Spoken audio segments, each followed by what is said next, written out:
The internet is a strange and confusing place. And if you explore it for long enough, you'll come across mountains of god-awful brain rot, communities that thrive off of toxicity, Slap me, bitch!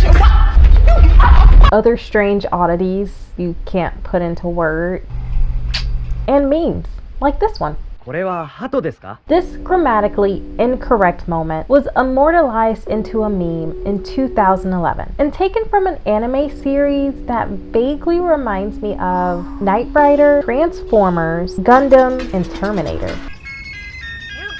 Do you remember that really weird episode of Rick and Morty where they picked and prodded at anime tropes? That episode's name was Gotron Genesis Rick Vangelion. Oh my god, that was a tongue twister. Gotron Genesis Rick Vangelion. You can tell just by the title what era of anime the writers grew up watching. Reminds me of this random YouTube video that I recently came across that highlights many celebrities and their favorite anime series. And as you can imagine, none of them actually watch anime. But back to this absurd episode of Rick and Morty. There's a scene where the family is getting suited up and combine their ferrets into a Gotron, a mechanical warrior that can easily defeat interdimensional monsters. The scenes of the family suiting up are obviously parodying shows like Gundam, Neon Genesis Evangelion, Transformers, and the show that we're talking about today, Brave of the Sun Fighbird. Tayu no Yusha Fighbird, or Brave of the Sun Fighbird, was the second Brave series which aired from 1991 to 1992 in Japan. The Brave series is a Japanese toy and anime franchise that ran from 1990 to 1998. The franchise produced 8 official series and several side media, including original video animation. The Brave series started its run with Brave X Kaiser. I might butcher up a lot of different names in this video, so just a warning. Brave X Kaiser in 1990. The Brave series was created by animation studio Sunrise and toy company Takara Tomy. You may be familiar with Takara if you are familiar with Transformers. It's starting to click now. No wonder these mechas in Brave of the Sun Firebird look so familiar, because the idea came from the same toy company as Transformers. The show resembles Transformers so much so that it's one of the frequently asked questions on Google when looking up the Brave series. And of course, I have my Google on dark mode. What do you think I am, basic? Takara Tomy, as the company is known today, is a merger that was combined in March of 2006. And boy, do they have a long history. Seriously though, the history of the company Tomy dates back to the early 1920s. Ichiro Tomiyama founded Tomiyama Toy Seisakusho in February of 1924. The company's origins started with toy airplanes. The toy airplanes became so popular during the time that people commonly linked any toy airplane with the Tomiyama name. Oh hey, is that a Tomiyama plane? What, this? No, I just got it from KB Toys. Oh. Ew. The Tomy company was also the first to establish an assembly line in the toy industry and created the first toy research department. Takara, however, opened in 1955 as Sato Vinyl and was successful at securing the licensing for releasing Mattel's Barbie series on the Japanese market. In 1960, they changed their name to Takara Vinyl, and then by 1966, they shortened their name to Takara. The duo remained in a will they, won't they relationship status until their eventual merger in 2006. During their separate runs though, both companies carried heavy-hitting toy names that still circulate today. Tomy continues to produce the long-running Tomika series of miniature cars. Tomy is also the producer of the hugely popular Pocket Monsters, the Microtex toy line. The company also holds exclusive license for Disney characters in the Japanese market. They also have a number of other licenses, including the Teletubbies, Star Wars, Cosworth, and Thomas the Tank Engine in the United Kingdom. Tomy operates a distribution partnership with Hasbro in the United States and in Japan. Takara is popularly known for Diaclone and Microchange toy line, which were collectively rebranded as Transformers for Western market by Hasbro in 1984. Takara is also the originator of the hit toy lines Battle Beast, Ikara Karaoke Microphone, Battle Bee Damon, and Beyblade toys, all of which were sold or distributed internationally by Hasbro. In the 90s, Takara brought an end to the animated Generation 1 Transformers in Japan, and a worldwide decline in popularity resulted in the hiatus of the franchise until 1996. Takara sensed that the next decade of Japanese kids wanted something different, and they wanted to remain relevant in the market as well. As a result, Takara struck up a deal with Sunrise, which had recently become one of the most famous studios in Japan due to the explosive success of the Gundam series. Crazy how this is all connecting, right? What a small world. Together they developed a new television franchise and set of toy lines, which all led to the development of the Brave series. And there we go. Honestly, for a show that was developed in the early 90s, the animation resembles more of a show made in the early 80s, like Fist of the North Star, another memed anime video that I have done a deep dive of, and I will link below right here. You'll love it. Oh, and while you're here, go ahead and subscribe, please.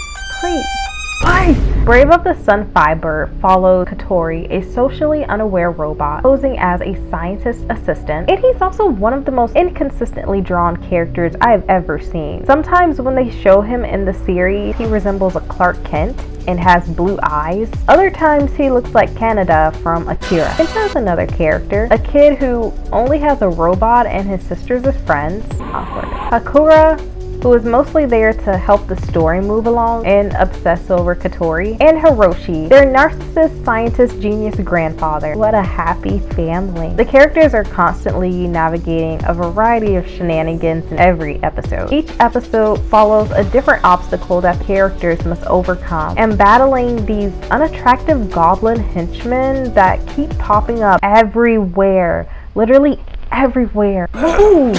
Along the way, the characters are also helped by whole-ass first responder vehicle mechas and talking cars. So that's where the Knight Rider part comes in for me. But they do also have conversations in Transformers. While these events are occurring, Hiroshi, the self-proclaimed genius who has yet to impress me, is worried about an evil energy that is reaching threatening levels. Hiroshi and his grandkids are closely monitoring an evil or dark energy that continues to increase in size day by day. However, Hiroshi and his grandkids are initially, which goes back to episode 1, unaware of the fact that that evil energy comes from the self-proclaimed Emperor of the Cosmos, Dreus. Dreus is an evil cosmic energy that partners up with an evil scientist known as Dr. Django to create chaos and invade planet Earth. What is Dr. Django getting out of this? So what, you're just gonna help an evil entity destroy the planet that you reside on? What are you gonna do when the conditions on the planet become too much for even you to bear? Idiot. Fighbird is also a cosmic energy life form that possesses a peacemaking android made by Hiroshi to keep Dreus in check. With the help of the whole squad, Fighbird poses as Hiroshi's assistant to take down Dreus before he can destroy the planet. That was a lot. There's cosmic energies, androids, evil scientists, paper planes. And we haven't even mentioned the mechas yet. Oh yeah, by the way, Katori, the android possessed by the cosmic energy life form Fighbird, works for the Space Police Force. Fighbird borrows the advanced rescue vehicles and android along with 3 civilian vehicles. He can transform the vehicles into massive mechas to face off against Dreus and his men to protect the Earth from his evil invasion. Oh my jeez, I'm exhausted after all of that. And this dude Fighbird, he's just gonna go around stealing vehicles and cars like he's playing GTA? Come on. Because Fighbird, or Katori, is new to Earth, he's still learning about the living things that exist, such as pigeons and butterflies. It's funny how memes are taken from the smallest moments in TV shows and movies. This moment that occurred in episode 3 is so small compared to the rest of this elaborate story. Not really elaborate as far as details, because every episode they're pretty much finding a new battle, fighting Drace's henchmen. This guy Katori, he will transform. It's the same animation every time when he transforms. I mean, that's typical for animes that were made in the 90s. Look at Sailor Moon every time she transformed. But after a while, it just kind of gets repetitive.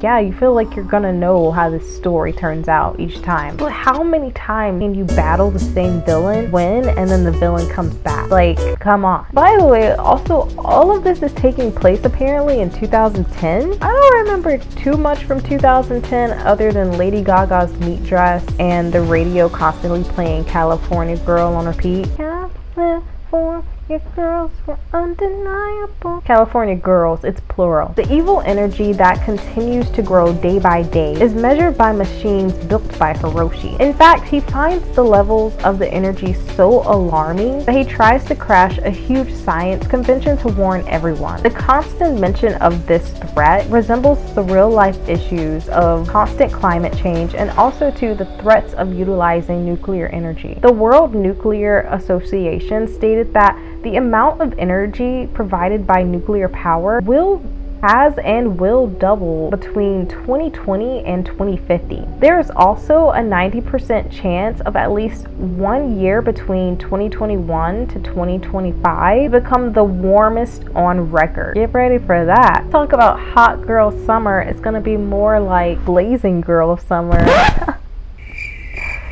Brave of the Sun Fighbird encompasses a variety of earthly dangers and shenanigans throughout the series. The characters continue to face new challenges each day, and like our own life, sometimes it can get confusing. What's going on? We get it. We're currently living in confusing times, and sometimes the only way that you can express your disorientation with reality is through funny memes, like our meme of the moment. There have been so many iterations of this screen cap, and it has made its rounds over the years. Memes like this originally appeared on Tumblr years ago, but have found their way into the mainstream through a resurgence on Twitter and Instagram. The Is the Pigeon screen cap comes from a long line of memes known as object labeling. Object labeling refers to the practice of creating image macros in which subjects of a specific image are labeled to create a humorous interpretation of the picture. The practice of object labeling can be traced back to political cartoons like United States Benjamin Franklin's Join or Die, published in May of 1754. The image features a disconnected snake with each section labeled as a different American colony. Franklin's point was that if the American colonies did not unite, the nation would not succeed. But there's no meme better than our meme of the moment when calling attention to moments of strangeness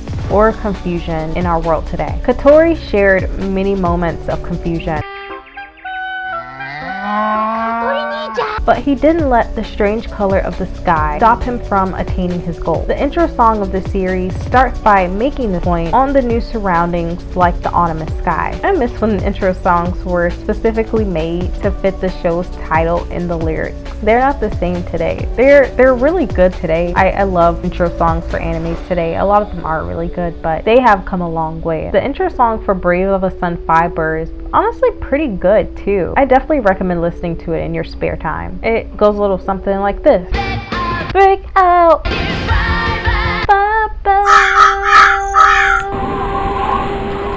If you enjoyed this video, tap that like button. And if you're interested in watching Brave of the Sun Fighbird, I linked the series below. There's a whole playlist of the subbed version, so you can start going through all the episodes to watch this Transformers copycat, because literally it's a Transformers copycat. They created the series because Transformers was on a downward status, even though Transformers ended up coming out as the winner towards the end because they received a lot of money to have Michael Bay produce those movies. Subscribe as well if you made it all the way to the end.